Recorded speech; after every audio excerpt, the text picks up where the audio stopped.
Hi, good morning. It's Jeanne Lyons, CEO and founder of Accelerated Synergies. And I am pleased to have as my guest this morning, Susan Rolfe, whose business is The Spice of Life. And she does mind-body studies.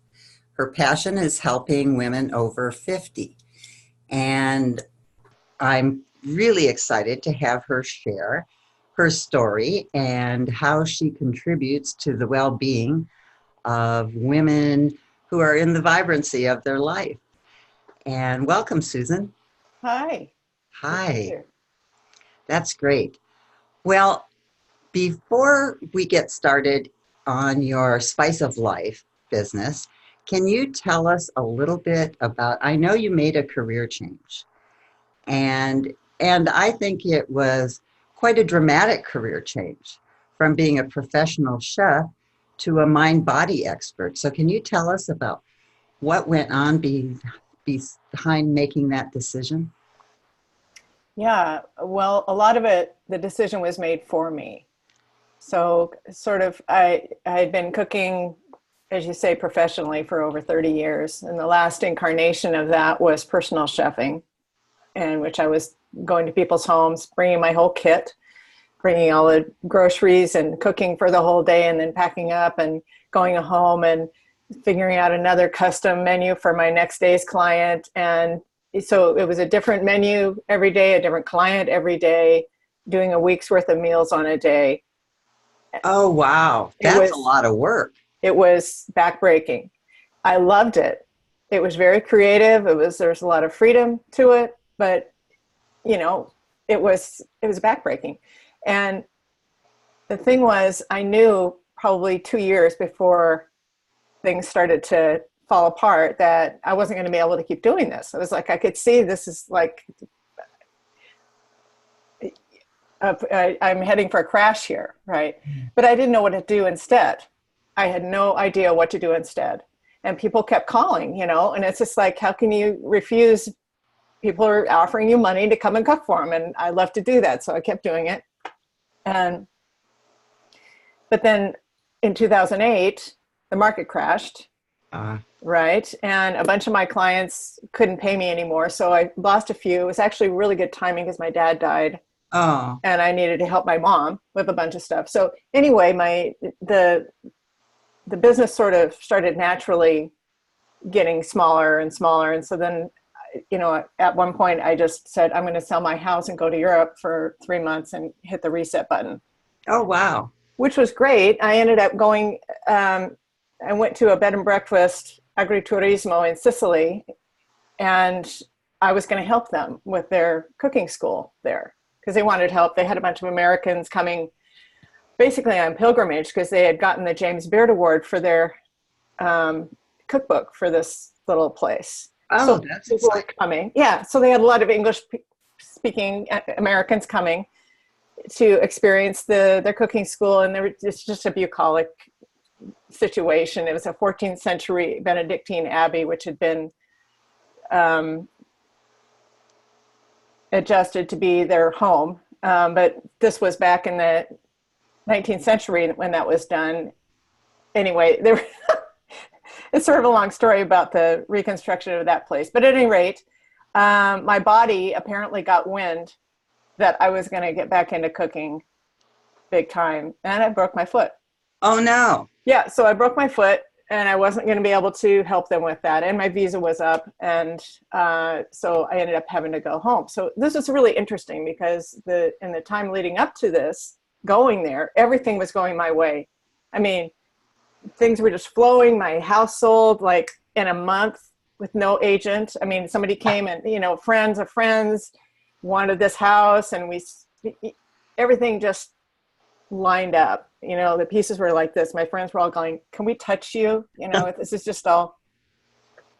And then 3 months later, it was the same situation, only the reverse. It's just like, nope, time to go home. You're not cooking anymore. This is it. You're not doing this. Wow. So the universe was giving you Yeah, it was this huge tap on the shoulder. messages, huh? So yeah, I came back and had a lot of rehab to do on my foot. and I didn't take care of it. It was the fifth metatarsal, which is kind of a tricky one. Anyway, long story short, it was 6 months of no weight bearing. Oh, goodness. And a lot of stuff atrophies at that point, plus all kinds of problems with my SI joint because of using a knee scooter. All the things that you do to get well are causing problems other places, compensating patterns, right? Okay, so then I recover, and what do you know? I'm looking for a job, and there's basically personal assistant, chef, estate manager position that comes up, right? And it was a very wealthy woman, and so I was basically doing, I was her girl Friday. Anyway, she loved my cooking, and she was like, "You really should be cooking." And I'm like, this is what I'm not doing anymore. She says, "Well, I have these friends that need a chef. Their chef is leaving, and they need somebody." And I'd kick myself if I didn't give you this opportunity, because it was a fairly high-profile person. So anyway, I ended up interviewing and getting the position, and 3 months later, I broke my other foot. Oh my goodness. Okay. Yeah. So it's just like, no, yoo-hoo, smarty pants, it's time to do something different. So, yeah, it worked out. So in that it didn't work out. I was just like, now what?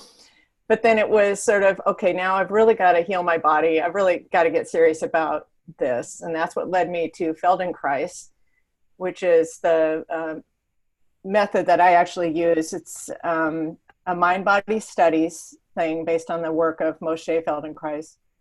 And so I took the professional training just because I wanted to immerse myself. I took quite a few lessons from now colleagues who were local practitioners here. I mean, I just realized that this was making such a huge difference in my whole, not only my being able to walk without pain, but also just kind of opening up some confidence and some creativity that I didn't know was there. Yeah.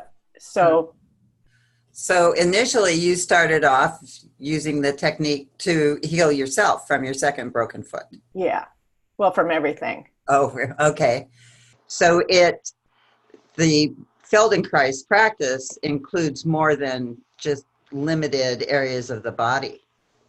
Is that true? Right. Well, what you find out is that you've got patterns, and sometimes the patterns are actually what lead to the accident in the first place. Sort of, you have this pattern that builds and builds, and then it becomes a critical mass thing when you actually, it takes you off balance so much. You're compensating so much that it takes you off balance to the point where you're falling. In my case, my pattern was to overwork to the point of exhaustion, and then having these holding patterns and hypervigilance patterns that were keeping me off balance. So it's an interesting process of dealing with the acute situation that you've got, which is to heal the holding that you've got going that keeps you not using your whole self. And as you open up those new neural pathways to access more parts of your whole nervous system, because your nervous system is damaged when you get injured. There's atrophy that goes on, there's avoidance that goes on, and the thing is, it's your new normal, and so you don't know that you're doing it. We don't know that we're doing it. So the things that we know that we're doing are not so much a problem, because we can compensate for the things we know we do.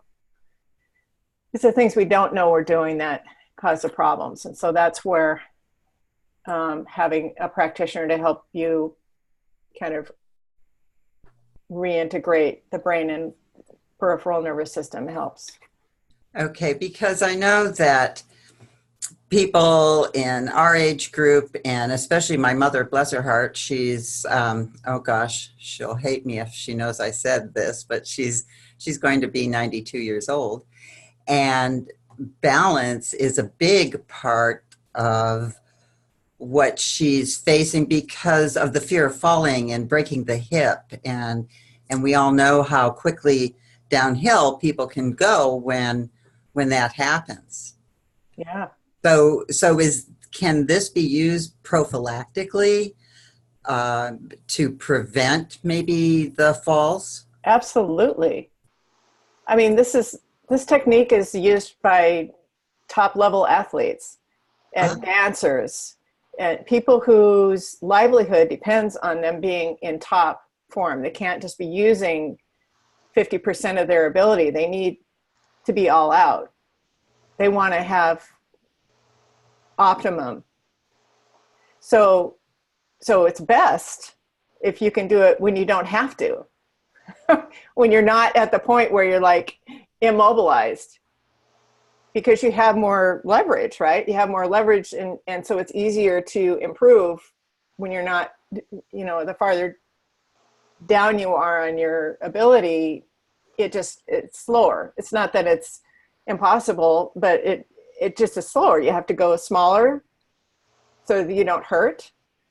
But so I kind of wanted to mention that thing about especially older women, and my mom's the same. She's going to be 91, and it's the same thing. I see people, they're looking down, and so you get to the point where you have been falling and you start looking at your feet because you're afraid of falling.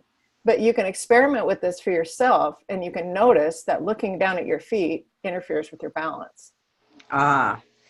Yes, because I have fallen and I've broken an ankle, and I found that I too would look down, and now I'm trying to train myself to look forward at what's coming up instead of looking down, because if I'm looking down, I don't have enough time to prevent anything anyway.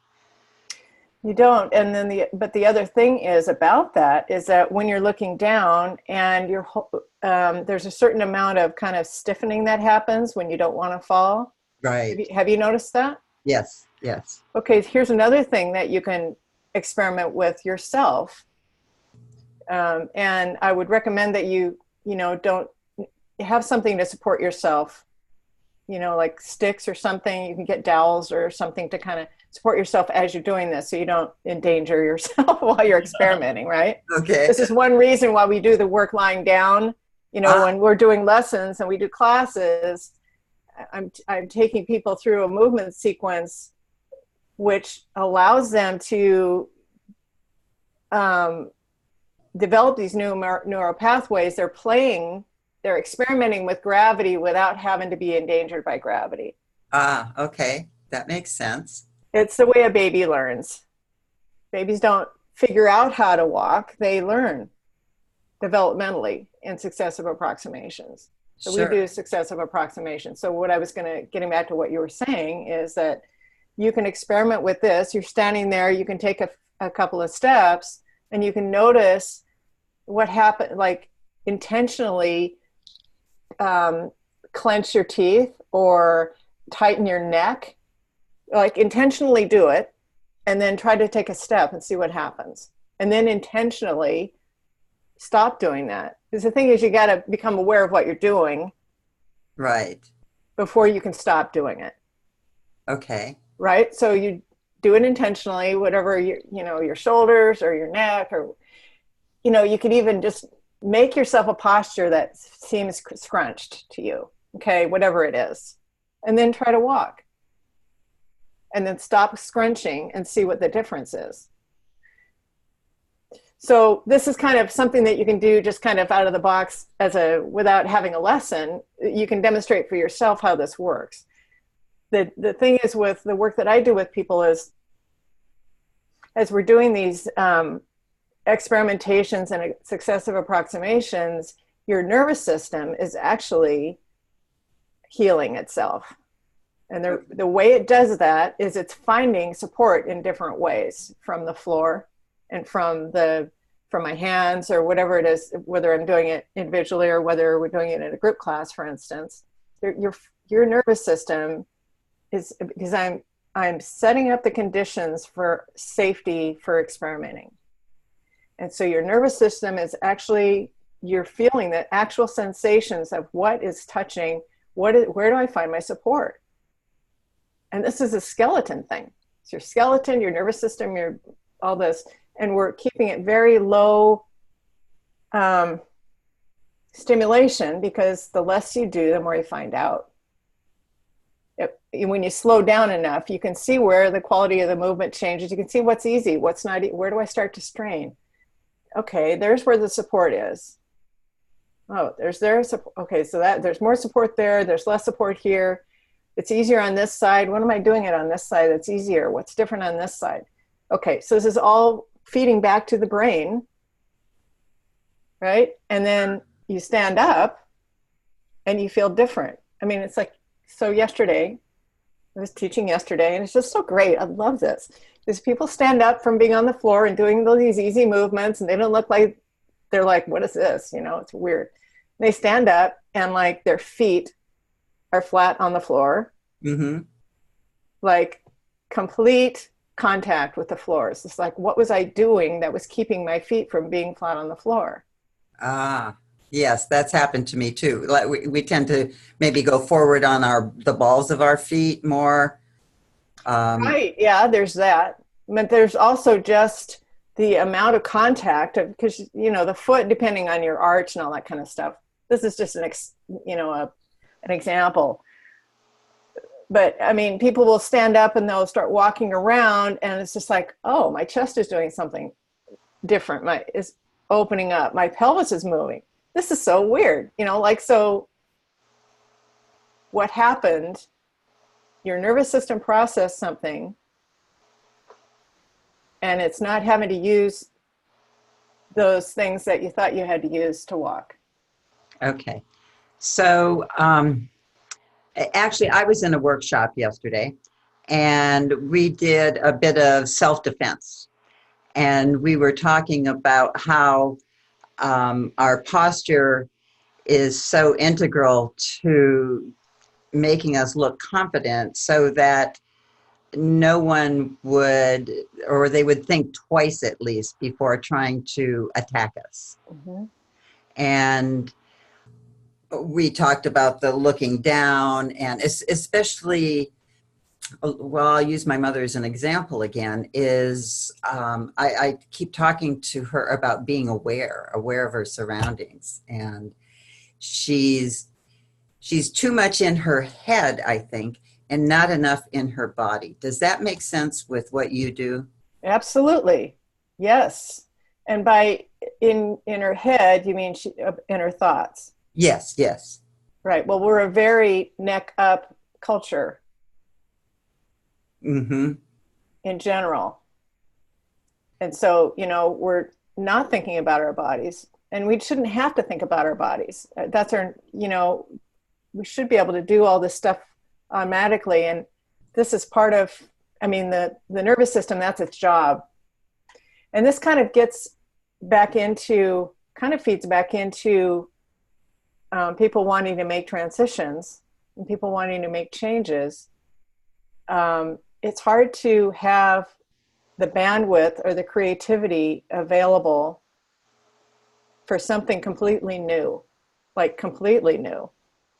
Like a new career change, for instance. Yeah, a new career life, you know, that's going to have an impact on your life, and you don't know what it is. Like getting back to, I didn't know what it was going to be. Fortunately, I was led, but I was sort of, you know, kicked into it because I kept on, you can go easily or you can go kicking and screaming. I went kicking and screaming, right? So not everybody has to do that. You can be a little bit more intentional. And what I mean is, if there's so much of your attention is on your not falling, okay, it doesn't leave a whole lot left for creative thinking. And this is a weird thing to say in an interview, because sometimes this can be a reach for people to understand. but you can, here's one thing, another thing that happens in my classes is that people get so relaxed and they tell me that it's like being in a moving meditation. Oh, Their breath starts to change. They're so, they're blissed out by the end of the hour. They always are. Some more than others, but everybody has a level of relaxation to the nervous system. So that's a combination of having a safe environment and my voice and all this kind of stuff, but it's also they're finding more, their nervous system is finding more support because it's finding out what it's doing, because you're paying attention in a different way. You're not just circling with a hamster wheel of thoughts. Actually, this is real. Okay. This is really what's happening right now in the moment. That's very soothing to the brain and the nervous system. So when you're retraining or redeveloping a new neurology, is that the same as muscle memory? Like, I know that dancers call it muscle memory when they're learning a new piece to dance, and they're able to do it quickly because sometimes they only have a couple days to learn a new part. And so they've referred it to me as muscle memory. Is it the same thing, or is there a difference between the neurology and the muscle memory, or are they integrated? Well, they're integrated. Yeah, there's a lot of similarity there, and it might just be a semantic thing, not just, but so there's the conscious pattern. Like a dancer is doing a dance, a particular choreography, right? And they learn that choreography consciously. Yeah. They also do that choreography, and every single thing they do in their whole life, they do with their pattern. Okay. Each person has a pattern, has our own personal pattern. We all learn to stand up and walk and do all these things individually. And we have the same body, more or less, right? More or less. More or less. And it's more or less symmetrical, right and left, all that kind of stuff. But we definitely have things that we do better on our right side or our left side. Oh, definitely. Yeah. And so, okay, so you can notice, like, for instance, you can notice someone who is a few, yards away from you. You may recognize who that person is. If you know them, you can tell who it is by the way they stand, by the way they walk. Yes, yes. Have you noticed that? Mm-hmm, so what's that about? What's that about? Okay, so this is what I mean by everyone has a pattern. So every dancer may look the same, but they are doing the choreography in the way that they move naturally. And so some people that's going to be natural for and easier for than others. And some people are going to do it more beautifully than others, more gracefully. And some people are going to injure themselves if they try to do that. And it's not just a fitness thing. Okay. It's a how are your joints held in the sockets and that kind of thing. I mean, it's pretty basic stuff. Mm-hmm, mm-hmm. And this kind of gets me to, doing physical therapy and strength training to get muscles back after you've had an injury is all well and good, except that if it's a kind of a thing where it's the way you're doing everything, that's the problem, you can actually make it worse. I mean, when I was working with my SI joint after this last batch of stuff, the last thing before I started Feldenkrais, the PT thing that the guy gave me actually made it worse. Oh, no. Because he wasn't paying attention to how my pattern of doing things. He was saying, here's the exercise to do, go do it. And my hip joint almost came out of the socket. And my gosh. Yeah. It was really scary and really painful. And I was, behind, right? It put me behind in my recovery rather than pushing me forward. So, and the other thing, the woman yesterday, one woman yesterday from the class was saying that she'd had shoulder surgery Um, and they gave her PT and it didn't help. I was like, this is interesting because I was noticing her pattern. And I'm like, it doesn't surprise me that the PT that they gave you didn't help Ah, because she's got a whole movement, the way she holds herself. That's what's causing the shoulder problem. okay. And Okay. so working it out in the same, using the same pattern is just going to accentuate the compensating pattern. Does that make any sense? Yes, it does. And usually when you're learning something new, repetition is key. Now, is there a lot of repetition when you're trying to, for instance, the woman whose shoulder you worked on, does she need days or weeks or months, or can she learn it fairly quickly? Well, so she's um, actually, she is doing fine with the pattern that she's developed around this. She's not having a problem with her shoulder. Ah, okay. Um, and she is preparing for the next thing. She's about ready to retire and she's trying to figure out what's next. That's why she's coming. Oh, So nice. she's one of your people. Ah, okay. But we found each other in a yoga class that I was guest teaching. So that's how we found each other. Okay.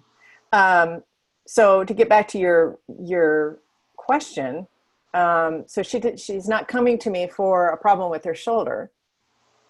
She's not aware, there's a pattern that she found herself doing, a difference between the left and the right side with the thing that we were doing yesterday. And it was really interesting to her, and it really changed things around for her inside. So I don't know, this is getting off a little woo-woo, but does that answer your question? Yes, yes. So yes, repetition is good, and is this a lifelong practice? It can be.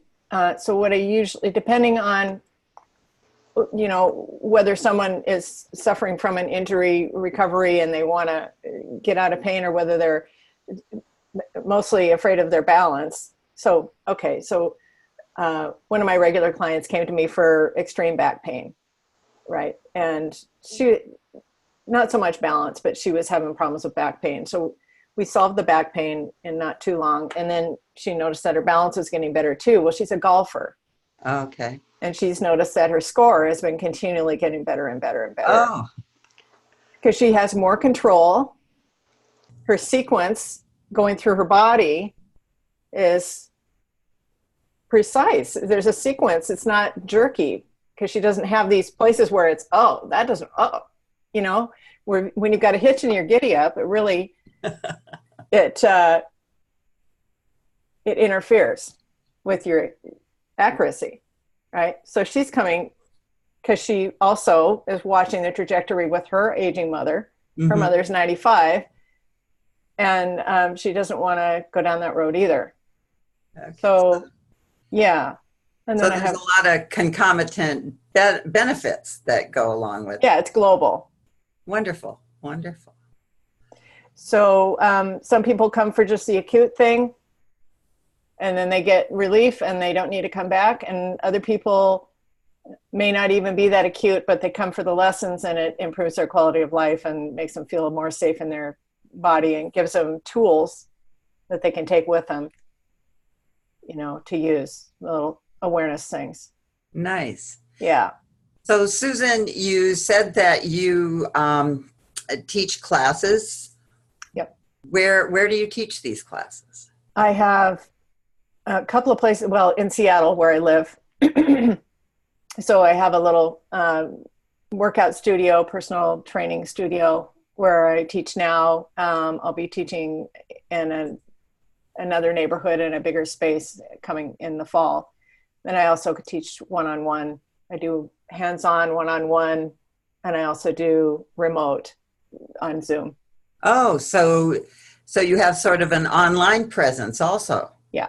Oh, that's fantastic.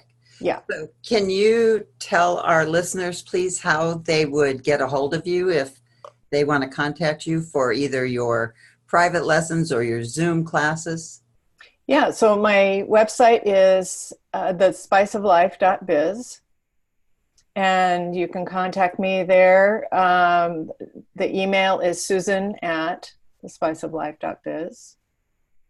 And there's an internet phone number there on the website for your people. I'll give you my phone number. It's 206-999-1049.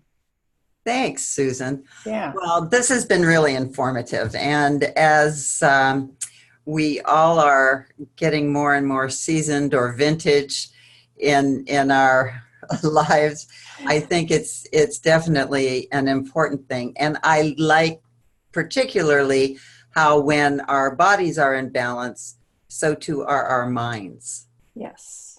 Yes. Thank you so much for sharing this with us. And again, this is Jeanne Lyons of Accelerated Synergies. And please join the Facebook group, Professional Women Creating Career Bliss, so that you can get even more valuable interviews and information like we just had from Susan. Till next time, goodbye.